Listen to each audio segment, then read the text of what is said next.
What's going on, Notre Dame fans? Breaking news. Reports are out. Notre Dame has its new defensive coordinator in Al Golden, who has quite the veteran history as a football coach. And to break it down, bringing on Patrick Engel, blueandgold.com beat writer. Patrick, initial thoughts here on Al Golden. We can kind of get into the specifics of his background as a coach, but just your initial reaction. Is this a good hire? Is what's on the mind of Notre Dame fans right now? Yeah, it's definitely not one maybe that you would have expected when, 2 months ago you're thinking of where's Marcus Freeman going to go with defensive coordinator, and you're going to look at a sitting defensive coordinator like Freeman was when he got hired. But ultimately, what we know is this from how long the search took and what Marcus Freeman said when he first discussed this position was one, whoever's going to come in here had to meet him really two-thirds of the way and run a lot more of what Notre Dame did than come in and kind of overhaul it to what the new DC wanted to do or anything else that worked. We heard Freeman say that. We heard players say that Freeman had told them that. So anyone who didn't fit that was going to be told, thanks, but no thanks. And obviously you can assume by Golden being here, he's on board with that. And that makes sense that he would be, considering he's been a position coach in the NFL the last 6 years. He was a head coach for 10 years before that in college. Hasn't called a defense since 2005. So it's not like he's coming in here with this system he's just been running that he knows works and wants to make it work. So, or he's there, you want to stick to that. So whoever was going to come in here had to have some kind of adaptability. And you figure Golden's background would and where he came from would lend itself well to that. Yeah, and he's gonna bring in zero coaches. I mean, all of these defensive hires. Al Washington, him. I mean, I guess Al Washington's the only other defensive coach. Because you kept your DB coaches, but he's not like bringing in his own guys. Maybe like when Marcus Freeman came in.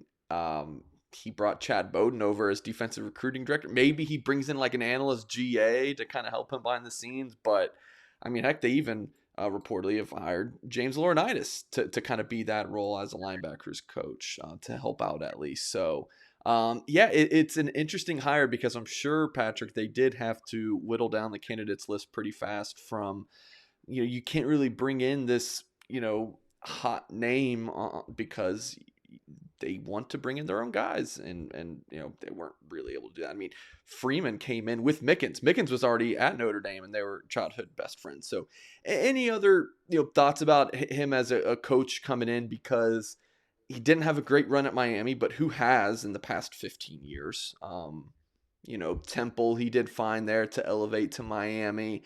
Just kind of been with the Bengals. Seems like a little bit of a retread hire, but it's a good one considering those things we just laid out.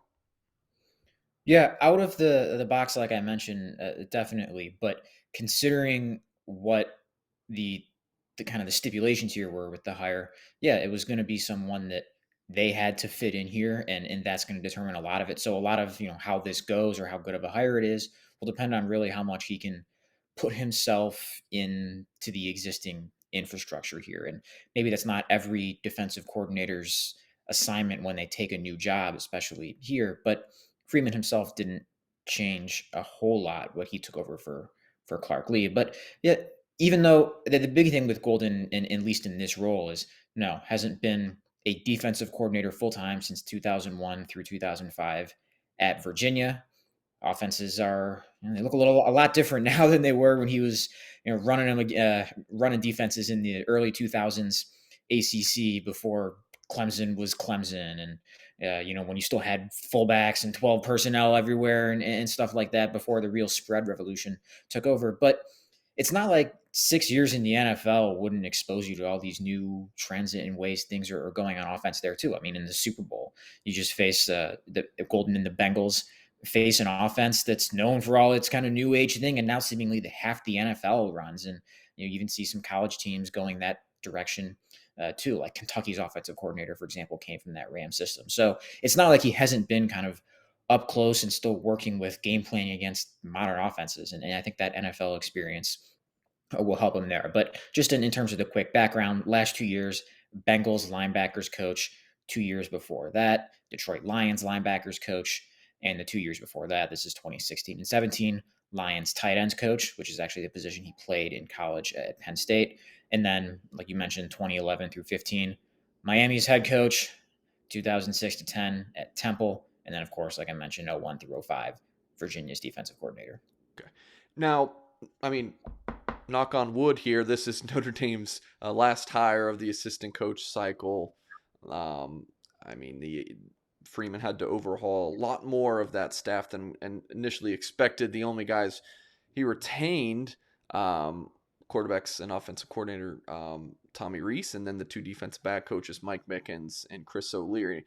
Mickens' childhood friend O'Leary. This is his second year as a position coach at Division One, and then Rees staying. Was far from a guarantee, even as recent as last week when Miami was reportedly in pursuit of him. So, Patrick, just what are your thoughts about this staff that he had to assemble? Obviously, it was unexpected how much he had to assemble a new staff, but it seemed like he did a pretty good job. Yeah, largely a lot of experience. And what struck me when I went back through not only all of these guys who got hired, but kind of recent hiring trends in a story I did recently since 2010, it stood out that since 2010, 15 guys have left a job as a Power 5 or BCS position coach to take a similar job at Notre Dame. And that goes down to 12 when you take out the three guys who came with Brian Kelly from Cincinnati when Brian Kelly first got hired. And Cincinnati, of course, was in a BCS conference back then. So that leaves 12. And Freeman just hired three of those 12s this year. So a good sign, I think, that guys were willing to leave seemingly comfortable spots at Power 5 schools to come here. And obviously, Notre Dame's going to sell as a place to work from its pay, the success that, based on recent history you can have here, and the chance that this will launch you somewhere better when you leave it. But still, it's hard, not the easiest thing to get coaches to leave a comfortable spot. And I think Freeman was able to convince a lot of them to do that here. And of the seven guys, like I said, you got three who left a Power 5 job. Al Washington technically didn't leave a Power 5 job, but he was just in one, pursued by Georgia.